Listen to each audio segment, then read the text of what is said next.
Yes, good morning students. We are discussing sum number 49 of accounts for not for profit organizations. इसमें आपके doubts जो आपको एक आज होमवर्क मिला था इसमें आपके डाउट्स ले रहे हैं। एक डाउट आपने पूछा है Mitali, that is tournament fund वाला पॉइंट, है ना। तो tournament fund, this is fund based accounting. Fund based accounting जो है ये बैलेंस शीट में ट्रीट होती है। ये होती क्या है फंड बेस्ड अकाउंटिंग कि जब हम किसी खास एक्सपेंस के लिए एक खास फंड तैयार करते हैं, हम पैसे एक स्पेसिफिकली उसके लिए रख लेते हैं, तो उसकी जो एक्सपेंसेस इनकम्स हैं वो सारी आप इनकम एक्सपेंडिचर अकाउंट में ना आते हुए बैलेंस शीट में आते हैं। बिकॉज फंड जो है that is a part of balance sheet में आएगा, तो उसकी जो एक्सपेंसेस भी रहेंगी वो बैलेंस शीट में से ही फंड में से माइनस किए जाएंगे। उसकी जो इनकम्स रहेंगी बैलेंस शीट में ही फंड में ही ऐड की जाएंगी। Those things will not be incomes and expenditures, it will remain income and expenditure, will not be treated in income and expenditure account but will be treated in the balance sheet only. अब यहाँ पे हम बात करते हैं, यहाँ आप देखिए आपको ओपनिंग बैलेंस शीट में 49 सम में टूर्नामेंट फंड दिया हुआ है। टूर्नामेंट फंड, तो फंड बेस्ड अकाउंटिंग आपकी यहाँ से स्टार्ट हो जाएगी। इट मींस अगर आपको पेमेंट साइड पे टूर्नामेंट एक्सपेंसेस दिए हों सपोज, तो आपने फंड बेस्ड अकाउंटिंग करते हुए इसको बैलेंस शीट में माइनस करना है, ना कि आपने इसको इनकम एक्सपेंडिचर में लिख देना है। और अगर कोई आपने टूर्नामेंट फंड के अगेंस्ट कोई डोनेशन रिसीव करी है या कोई इंटरेस्ट रिसीव की है या कोई और कोई इनकम हुई आपकी इसके रिगार्डिंग, टूर्नामेंट के रिगार्डिंग, वो इसी में ही ऐड की जाएगी। ठीक, अब टूर्नामेंट फंड देखिए आप बैलेंस शीट, मैं क्लोजिंग बैलेंस शीट की बात कर रहा हूँ। क्लोजिंग बैलेंस शीट आपकी बन रही है 31 मार्च 2021। टूर्नामेंट फंड आपको पहले दिया हुआ है रुपीज 60,000 का। इसमें पहले आप ऐड कर लीजिए, अगर आपको इसके रिगार्डिंग कोई डोनेशन रिसीव हुई है तो वो जो डोनेशन रिसीव हुई है वो आपको इनकम साइड पे, रिसिप्ट साइड पे दी होगी, दैट इज रुपीज 20,000 लिखा हुआ है last item to donation on tournament plus donation, इसी में ही ऐड कर देनी है 20,000। मोर ओवर अदरवाइज की डोनेशन जो है स्पेसिफिक बनती है, अदरवाइज ही उसका पार्ट नहीं बनती इनकम एक्सपेंडिचर का, बैलेंस शीट का ही पार्ट बनती है। और इसका फंड हमारे पास पहले ही है, उसी में ही ऐड कर दिया जाएगा। इट मीन हमारे पास अब जो टूर्नामेंट फंड टोटल हो गया है वो बन गया हमारा 80,000 रुपीज का। इसमें से जो टूर्नामेंट एक्सपेंसेस हमने किए हैं, पेमेंट साइड आपको दिए हुए हैं 65,000 की, ये हम माइनस करते हैं, माइनस टूर्नामेंट एक्सपेंसेस 65,000। जो बैलेंस आपका बच गया है 15,000 रुपीज का, वो बैलेंस शीट में लायबिलिटीज में आ जाएगा, वो आएगा बैलेंस शीट में लायबिलिटीज में। और 15,000 रुपीज देखो हमारे पास 60,000 पहले पड़े थे जिसमें से हम टूर्नामेंट करवा सकते थे। 20,000 रुपीज हमने डोनेशन और रिसीव कर ली इसकी, हमारे पास अब 80 हो गए। 80 हो गए तो हमने खर्चा कितना किया है 65,000, मीन हमारी हमारी पॉकेट एक्स्ट्रा तो कुछ भी नहीं किया, उल्टा हमारे पास 15 टूर्नामेंट फंड का बच गया है जो कि लायबिलिटीज में रहेगा। यहाँ आपके ये वाले सम का पॉइंट जो है वो फिनिश होता है, ये इस सम की बात हो रही है, यहाँ आके फिनिश हो जाता है। यहाँ तक किसी को डाउट हो तो ये ठीक है। अब मैं इसको मैं दोबारा, बिकॉज आपने कहा एक्सप्लेन कर दो, मैं इसमें एक पॉइंट और ऐड कर देता हूँ जो आगे जाके आ जाएगा। अगर डोनेशन से ज्यादा हमारे एक्सपेंसेस हो जाए, है ना, हमारे पास डोनेशन कितनी है 80,000, टूर्नामेंट फंड 60 प्लस 20 मिला के बन गया 80,000। अगर एक्सपेंसेस 80 से ज्यादा हो जाए, पॉइंट इज दिस, अभी तक क्या था 80 में से हम कितने खर्चे कर रहे हैं 65, हमारी पॉकेट से कुछ नहीं जा रहा था, पर्सनली कुछ नहीं जा रहा था, हम कह सकते हैं ना, हमें तो फंड मिला हुआ था 80,000 का, हमने उसमें से खर्चा करना था। ठीक, अब जब हमारे पास 80 का हो फंड और एक्सपेंस हमारा बढ़ जाए, मीन्स हमारी पॉकेट से कुछ जाए, तो जो हमारी पॉकेट से जाएगा एक्स्ट्रा मीन्स जो होगा वो इनकम एक्सपेंडिचर में आएगा। इट मीन अगर सपोज यहाँ पे 85 होता, यहाँ पे अगर 85 होता तो फिर ये 5 यहाँ ना आता, यहाँ पे ये लीड रह जाता, जो यहाँ -5 आ रहा है, माइनस आ रहा है ना 5, 80,000 का टूर्नामेंट फंड पड़ा एडमिशन मिलाती, एक्सपेंसेस 85 के हो गए, 5 जो हो रहा है यहाँ आप लिखेंगे transfer to income expenditure account. 5,000 रुपया हमने इनकम एक्सपेंडिचर में ट्रांसफर कर दिया और टूर्नामेंट फंड हमारा नील है, और इनकम एक्सपेंडिचर अकाउंट में यहाँ डेबिट साइड पे लिख देंगे टू टूर्नामेंट एक्सपेंसेस 5000। ये वाले 5000 जो है वो आपके इधर ट्रांसफर हो गए। ठीक हुआ? ठीक है ये बात। But keep in mind income expenditure account पहले बनना है, बैलेंस शीट बाद में बननी है। ये देख भी लेना, ये भी देख लेना, क्योंकि एक्सेस आया है कि डेफिसिट आया है वो तो यहाँ जा चलेगा पता, लेकिन जहाँ कहीं सम में फंड बेस्ड अकाउंटिंग लग रही हो, है ना, आपको लगे फंड बेस्ड अकाउंटिंग, वहां पे देख लेना कहीं एक्सपेंसेस ज्यादा तो नहीं हो रहे, बिकॉज आने तो वो पहले ही है, इनकम एक्सपेंडिचर बनेगा तो पहले ही। जहाँ कहीं फंड हो, कोई भी फंड हो या कोई डोनेशन हो, ऐसे कोई लिखा हुआ हो, टूर्नामेंट फंड है, प्राइज फंड है, मैच फंड है, या कोई और फंड है, कोई और डोनेशन है स्पेसिफिक जो हो, उसके एक्सपेंसेस कहीं एक्सीड तो नहीं कर रहे, देख पहले लेना, क्योंकि अगर एक्सपेंसेस एक्सीड कर गए तो पहले आएंगे। पॉइंट हालांकि बात का है बैलेंस शीट का। ठीक है, I hope I am clear. Mitali, am I clear or no? Yes sir, yes. Okay, और कोई पॉइंट इसमें बेटा जो आपने पूछना? एक इसमें आपने एक्रूड इंटरेस्ट ऑन इन्वेस्टमेंट का पॉइंट कर लिया, हो गया होगा वो, है ना? एक्रूड इंटरेस्ट, जब भी आपको इन्वेस्टमेंट के आगे ऐसे या किसी लोन के आगे इंटरेस्ट की अमाउंट परसेंटेज दी हुई हो, आपने खुद इंटरेस्ट कैलकुलेट करना है विद रिस्पेक्ट टू टाइम, और उसके बाद से कंपेयर करना है हमने कितना रिसीव किया या पे किया है, सो दैट कि हम फाइंड कर सकें आउटस्टैंडिंग तो नहीं है, या प्रीपेड तो नहीं, या प्री रिसीव्ड ड्यू तो नहीं। ठीक है, फाइन। करिए आगे हम एक्सक्यूज स्टार्ट मी करें। सर, हाँ जी बेटा बोलिए। Excuse me sir. हाँ जी, हाँ जी बोलिए। सर जो फंड बेस्ड अकाउंटिंग में अगर डोनेशंस और एक्सपेंसेस इक्वल आएंगे तो फिर अमाउंट मिल आएगी? अमाउंट पे नीला जाएगी, सपोज जैसे यहाँ पे अगर 80 होता पूरा, ये 80 होता है ऐसे, तो फिर ये हम ना लिखते और यहाँ पे नीला जाते हैं, यहाँ भी ना जाते। जब तक वो इक्वल है तब तक वो बैलेंस शीट का ही पार्ट है। अगर एक्सपेंसेस बढ़ गए, नेगेटिव बैलेंस आ गया, तो बाहर तो हम नील ही लिख देंगे, यहाँ लिखेंगे ट्रांसफर इनकम एक्सपेंडिचर अकाउंट, फिर यहाँ लिखाएंगे। ठीक है, एक सम जो हमने किया था कल या परसों में से, सम नंबर 48 बिल्कुल ऐसा ही है, बिल्कुल ऐसा है, वो आपने सम करना है, आप समझ लीजिए, हम सम डिस्कस कर लेते हैं, आप समझ लीजिए। 48 सम, he says from the following receipts and payments account and additional information given below, ये सारे 6 मार्कर्स हम कर रहे हैं, मैं बता दूं आपको, जब हमने ये सम स्टार्ट किए हैं ना सारे बड़े वाले, ये 6 मार्कर्स हैं सारे। इसमें से ही 3 मार्कर, 3 मार्कर कौन सा, जैसे ये फंड बेस्ड अकाउंटिंग की हमने, ये 3 मार्कर है, ये 3 मार्कर बन जाएगा। 2 3 मार्कर और आने हैं, एक 3 मार्कर आपका बन जाएगा। 3 तरह के, मेनली 3 तरह के 3 मार्कर्स हैं, एक तो फंड बेस्ड अकाउंटिंग का है, एक आपका मटेरियल कंज्यूम्ड का पॉइंट है, material consume, opening stock plus purchases minus closing stock, वो वाला पॉइंट है, उसमें एक पॉइंट हमारा करने वाला पड़ा है, वो आगे जाके आएगा। ठीक है, वो 3 मार्कर बन जाता है। एक वो opening sorry closing plus opening minus outstanding, याद है जो हम कर रहे ड्यू का टेबल से बता के, जो मैंने कहा था हर जगह क्या आना है, closing opening due plus minus advance minus plus, ये वाला एक ये बन जाता है 3 मार्कर।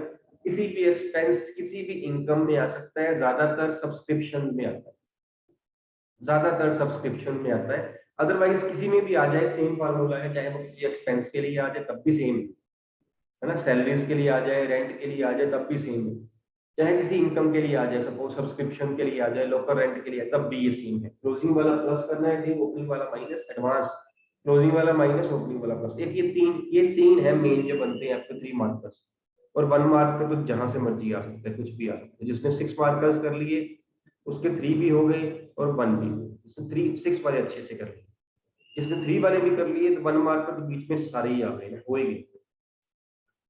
ठीक है, देन है आपका जो हम बात कर रहे थे, prepare income and expenditure account and balance sheet of rural literacy society as on 31 March 2021। Receipt side आपको दिया है opening balance, cash in hand and cash at bank. उसने ऊपर पूछ लिया हमसे income expenditure account and balance sheet. Income expenditure account and balance sheet means इस form में हमें कैपिटल फंड भी चाहिए होगा। कैपिटल फंड अगर ना दिया हो तो जिस इंफॉर्मेशन मैंने बोली है ओपनिंग बैलेंस की, cash in hand and cash at bank की, ये हमारे लिए बड़ी रेलेवेंट है because it will be there in the assets side of that opening balance sheet. Then subscription है, सब्सक्रिप्शन यहाँ प्रीवियस ईयर की भी है, करंट ईयर की भी है और नेक्स्ट ईयर की भी है। हमारे काम की इनकम एक्सपेंडिचर के लिए सिर्फ प्रीवियस ईयर। लीगेसी, लीगेसी जो है हमने कल भी ये बात करी थी, अपनी बुक के हिसाब से हम चल रहे हैं तो इन्होंने लीगेसी को in case of no information इन्होंने इनकम लिया, हम इनकम में इसको लेंगे। अगर स्पेसिफिक कोई मेंशन कर दिया होगा लीगेसी का तो उस केस में उसको हम बैलेंस शीट में लायबिलिटी साइड पे ले लेंगे।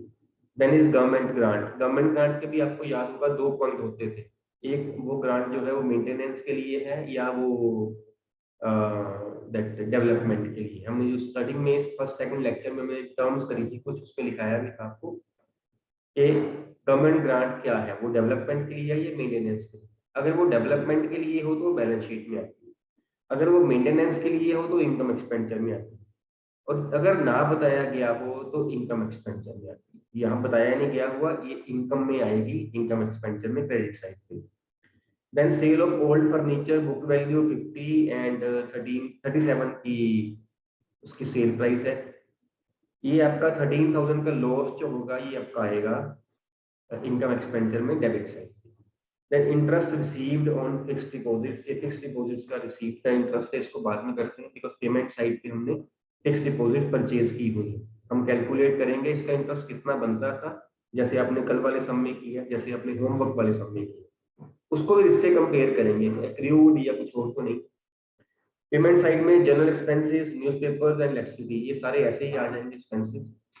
Then fixed deposits with bank, ये हमारी एसेट है, 1,80,000 की जो फिक्स्ड डिपॉजिट है हमारी एसेट है, और यहाँ पे उसने हमें date of purchase of fixed asset और रेट ऑफ इंटरेस्ट वो दे दिया गया। Again we will calculate that 180,000 का इंटरेस्ट कैलकुलेट करेंगे, 1,80,000 का 10% और 6 मंथ्स। 6 मंथ्स क्यों, उसने कहा है 30 सितंबर को परचेज की गई है, तो 30 सितंबर से लेकर ईयर एंडिंग 31 मार्च तक 6 मंथ्स बनते हैं, तो ये आपके बन गए 9,000 रुपीज। मीन्स 9,000 हमने रिसीव करना था। अब हमने कितना रिसीव किया है, रिसीव कितना किया, हमें कितना दिया हुआ रिसिप्ट साइड पे 45 45, 45 तो 4,500 रिसीव कर लिया, बाकी क्या हुआ, बाकी का accrued एक्रियूड कितना 45 4,500 अगेन, है ना। अब हम क्या करेंगे, हम इनकम एक्सपेंडिचर में क्रेडिट साइड पे लिखेंगे by interest on investment 4,500 plus accrued 4,500 9,000। कि हमारी इनकम 9,000 है बट रिसीव्ड अमाउंट क्या है 4,500। 45 अभी लेने वाले पड़े हैं, तो जो ये लेने वाले पड़े हैं एक्रियूड वाले, it will be there in the balance sheet closing one asset side also, closing not opening। opening में तो हमारे पास थी भी नहीं, फिक्स्ड डिपॉजिट्स थे ही नहीं हमारे पास, है ना। क्लोजिंग में आएगा, ये क्लोजिंग में ही 180,000 आएगी एफडी की वैल्यू विद बैंक, क्लोजिंग में ही इंटरेस्ट रिसीव्ड एक्रियूड आएगा, रिसीव नहीं आएगा, रिसीव तो हो गया। एसेट वो है जो रिसीव नहीं किया अभी 4,500 के साथ। एम आई क्लियर, ठीक। इसके बाद आपकी बुक्स हैं, ये भी आपकी एसेट है, ये भी नहीं आएगी, एसेट साइड आएगी बैलेंस शीट क्लोजिंग में। देन सैलरी, रेंट, पोस्टेज, ये सारी जो है आपके एक्सपेंसेस है, ये एक्सपेंसेस इनकम में आ जाएंगे। देन फर्नीचर, ये भी आपकी एसेट है, ये भी क्लोजिंग बैलेंस शीट में आएगा, और closing values of cash in hand and cash at bank, ये भी क्लोजिंग में आएगा। आई होप कि आप नोट कर रहे हो साथ साथ में कौन कौन सी वैल्यू आनी है, कौन कौन सी नहीं आनी है, या उसकी कैलकुलेशन जो मैं करवा रहा हूँ, क्योंकि ये कुछ आपने नोट किया होगा, आपके लिए सम करना ईजी हो जाएगा। Then coming to the adjustments, he says additional में subscription outstanding as on 31st March 2020 is rupees 20,000 and on 31st March 2021 is rupees 15,000। 31st March 2021 is 15,000। इसे क्या करेंगे, प्लस माइनस। अब इसको हमें देखना है, ये हम उसमें पॉइंट कर चुके हैं, इसका हम देखेंगे कि ट्रीटमेंट इसकी क्या रहेगी।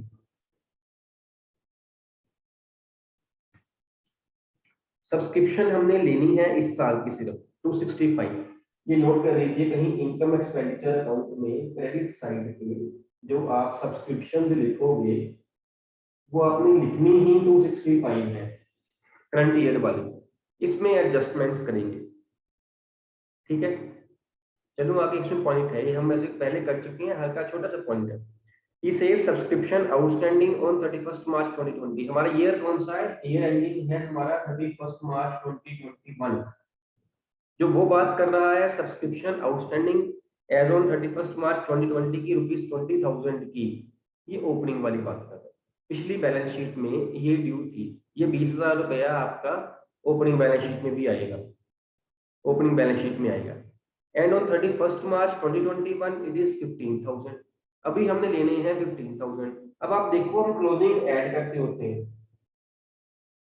क्लोजिंग ऐड करते होते हैं, 15,000 रुपीज हमने ऐड करने हैं क्या, 15 नहीं ऐड करने हैं यहाँ पे, ये हमने पॉइंट पहले भी किया था, एक बार ध्यान से इसको देख लेना। He says on 31 March 2021 due is subscription due closing is 15,000। अगर आप देखो तो ओपनिंग की ड्यू कितनी थी, ओपनिंग ड्यू कितनी थी हमारे पास 20,000, पिछले साल की हमने कितनी लेनी थी, दिया है ना सेम पॉइंट में 20,000, इसमें से पिछले साल की कितनी ले ली, इसमें से पिछले साल की कितनी ले ली है, आपको रिसिप्ट साइड दी हुई है, तो बता सकता है मेरे को। रिसिप्ट साइड में जो हमने प्रीवियस ईयर की सब्सक्रिप्शन ले ली वो कितनी है, 12,000 लिखा हुआ है ना सब्सक्रिप्शन रिसिप्ट साइड पे, सब्सक्रिप्शन पिछले साल की रिसीव करी 12,000, इस साल की रिसीव करी 265,000, अगले साल की रिसीव करी 5,000। पिछले साल की रिसीव करी है 12,000, पिछले साल की रिसीव करने कितनी थी 20,000। इट मींस अभी तक पिछले साल की भी 8,000 रुपीज रिसीव करने वाली पड़ी है, पड़ी है, पिछले साल की भी 8,000 रुपीज रिसीव करने वाली पड़ी है ना। ठीक, और वो कहते हैं कि हमने इस साल लेनी है 15,000, इसका मतलब क्या हुआ कि ये 8,000 इसमें इंक्लूडेड है, इस साल की 7,000 है, 7,000 यहाँ पे ऐड किया जाएगा तो 272,000 बन जाएगा, ये पॉइंट है। उसने कहा है subscription outstanding on 31 March 2021, outstanding on 31 March 21 15,000 rupees, it means this is total subscription due on 31 March 2021। उसने ये नहीं कहा this is for this year, अब उसने कहा होता है ना subscription outstanding for the year ending 31 मार्च 21, फिर बात होती, फिर वो कहता कि सिर्फ इस साल की है, इसका मतलब ये होता। अब उसने कहा है subscription due on 31 March 2021 means total subscription due, जिसमें पिछले साल की भी सब्सक्रिप्शन बीच में इंक्लूडेड है, पिछले साल की भी इंक्लूडेड है। तो पिछले साल की थी कितनी 8,000, अगर 8,000 पिछले साल की थी, एक मीन 7,000 जो है वो इस साल की ड्यू है, तो यहाँ पे 7,000 ऐड किया जाएगा, बिकॉज हम करंट ईयर का सिर्फ ऐड करेंगे। ये पॉइंट्स आप नोट कर लीजिए कहीं, ठीक है। इसी पॉइंट को अगर मैं कंटिन्यू करूं तो क्लोजिंग बैलेंस शीट में, क्लोजिंग बैलेंस शीट में सब्सक्रिप्शन ड्यू 15,000 आएगी, 7,000 एक साल की ड्यू है और 8,000 एक साल की। क्लोजिंग बैलेंस शीट की बात कर रहा हूं मैं 2021 वाली बैलेंस शीट की। ये पॉइंट ऐसे लिख लिया करो, आप जो सम करोगे ना यहाँ से देख के हेल्प लेके फिर आप कर सकते हो, सारा कुछ हम याद नहीं रख पाएंगे, है ना।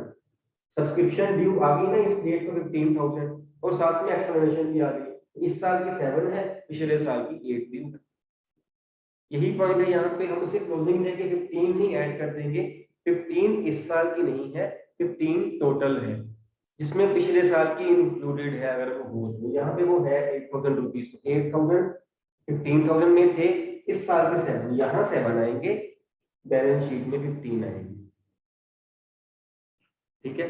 और जब आप क्लोजिंग बैलेंस शीट बनाओगे इसमें एक सब्सक्रिप्शन एडवांस 5,000 रुपीज ये भी आएगी, जो आपको रिसिप्ट साइड दी हुई है for the year 2021-22 closing balance sheet में आएगी। ये हमने इस साल अगले साल की रिसीव कर ली क्लोजिंग में, ओपनिंग में नहीं आएगी ये, ठीक। देन इज पॉइंट देखिए आप। सर ओपनिंग में कितनी सब्सक्रिप्शन आएगी? ओपनिंग में Opening सब्सक्रिप्शन में। 20,000 बेटा, ड्यू में 20,000 जो उसने बाहर लिखा हुआ है।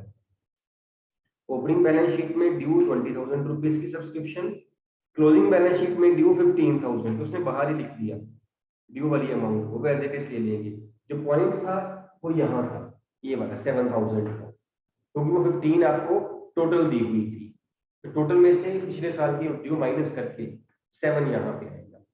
बहुत इंपॉर्टेंट पॉइंट है ये वाला बेटा, है ना। कई जगह ये पॉइंट आना है, 3 मार्कर्स में आके कई जगह जाके ये आना है, और इसको अच्छे से करना पॉइंट को, इंपॉर्टेंट है पॉइंट।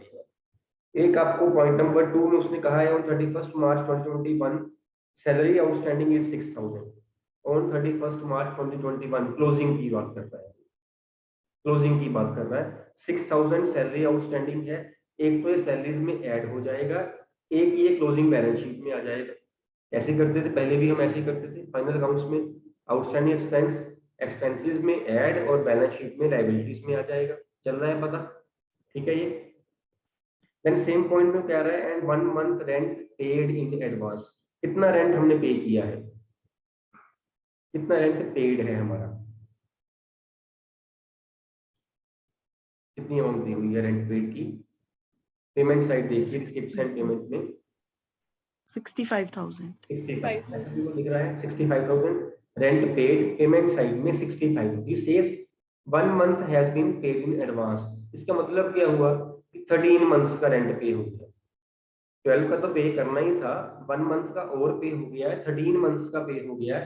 1 मंथ का निकाल लीजिए, 65,000 divided by 13 is equal to 5,000। 5,000 is prepaid rent, prepaid rent is 5,000 which will be, क्या ट्रीटमेंट रहेगी इसकी सारे फाइनल अकाउंट्स में। इसमें 5,000 रुपीज की एडजस्टमेंट है, क्या करोगे कंप्लीट, कौन बताएगा मेरे को। 2 जगह आएगा, कहाँ कहाँ आएगा ये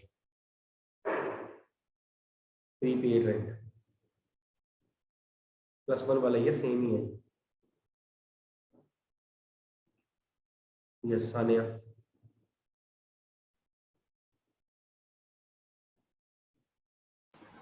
सर एक एसेट्स में बैलेंस शीट में एसेट साइड में आएगा, और एक रेंट जो है एक्सपेंसेस साइड में उसमें माइनस। जैसे माइनस कर दिया जाएगा, it will be deducted from rent in expense side of income expenditure account, and assets में जो है ये एज सेपरेट एसेट आ जाएगा। प्रीपेड रेंट लिख के सेम ट्रीटमेंट है, क्लोजिंग बैलेंस शीट की बात हो रही है। देन है आपका point number 3, on 1 April 2020 society owned furniture and books. ये आपकी ओपनिंग पोजीशन है, ओपनिंग पोजीशन ऑफ सोसाइटी है। ये आपकी ओपनिंग बैलेंस शीट में बनेगी जब आप कैपिटल फंड कैलकुलेट करो। तो ओपनिंग बैलेंस शीट में क्या क्या आएगा, एक तो पॉइंट नंबर 3 में जो लिखा हुआ है वो आ जाएगा, फर्नीचर 120 का और बुक्स 50,000 की। कहीं नोट कर लेना बेटा इसको, फर्नीचर 120 का और बुक्स 50,000 की। इसके अलावा क्या आएगा ओपनिंग में, ओपनिंग में क्या आएगा इसके अलावा और Opening balance of cash in hand and cash at bank. Cash in hand and cash at bank 40,000 and 155,500। और क्या इसके अलावा आएगा ओपनिंग में, एक चीज और आएगी, outstanding subscription 20,000। Good, outstanding subscription 20,000। इससे आपका जो ओपनिंग कैपिटल फंड है वो आ जाएगा। Okay, tell me the value of books in the closing balance sheet. Closing balance sheet में बुक्स कितने की आएगी, सेम फार्मूला जो मैंने लिखा था अभी, ओपनिंग स्टॉक वाला प्लस परचेजेस वाला। यस, लिखवाना मेरे को मिताली, कैसे कैसे आएगा। 70,000 plus 50,000. हाँ, ओपनिंग था 50,000, ठीक है आपके पास 50,000 ओपनिंग प्लस परचेज 70,000। इसमें से अगर कोई डेप्रिसिएशन वगैरह हो या कोई सेल हो तो माइनस कर दी जाएगी। यहाँ पे ना मेरे को कोई सेल दिख रही है और ना ही कोई डेप्रिसिएशन, तो ये आपकी बुक्स की वैल्यू आ जाएगी 1,20,000 क्लोजिंग बैलेंस शीट। मैं क्लोजिंग की बात कर रहा हूँ, ओपनिंग में 50 आनी ही आनी बाहर दी हुई है। Similarly tell me about the value of furniture in the closing balance sheet. Value of furniture in the closing balance sheet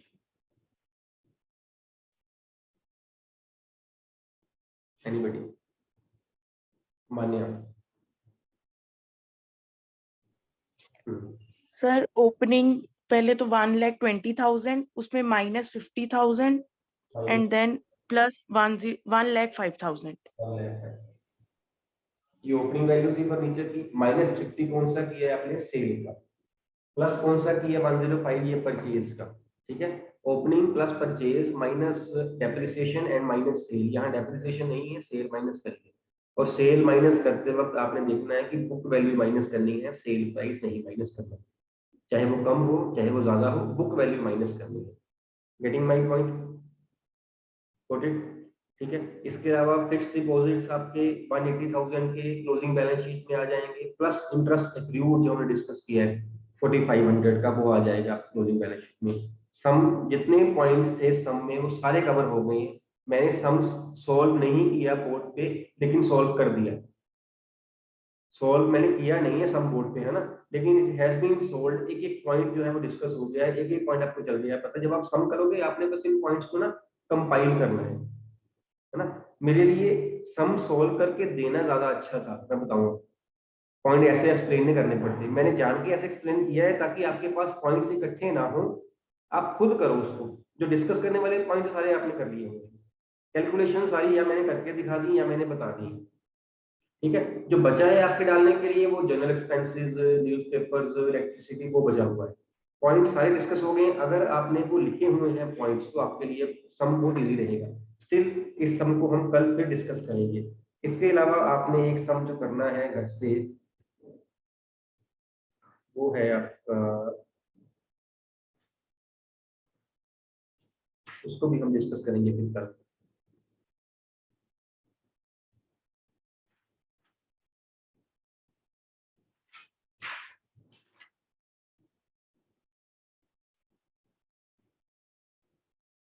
some number 51 करना बेटा, ट्राई करना है इस सम को, इजी है ये सम। और 51 आपका हो गया और 48 हमने डिस्कस कर लिया। इसकी प्रॉब्लम सुनने के बाद आगे हम सम जो है वो करेंगे। ठीक है, ऐसे दो दो सम हो जाया करेंगे, अदरवाइज तो एक सम भी नहीं पूरा होता, मुश्किल से होता है। ठीक है, हमारे पास कितने दिन बच गए हैं एक्स्ट्रा क्लासेस के? कब तक एक्स्ट्रा क्लासेस हैं? 10th तक? 10th। कितने बच गए दिन? 2। 2 days। 2 days are more. तो हमने ये जो आगे वाले सम्स हैं इतने मैक्सिमम कवर करने हैं, सो दैट कि आप जो आपके 1 to 39 सम्स हैं वो आप कर सको फुल डे सॉल्व पर। ठीक है, कोई पॉइंट वो should I and the meeting है? चलो ठीक है।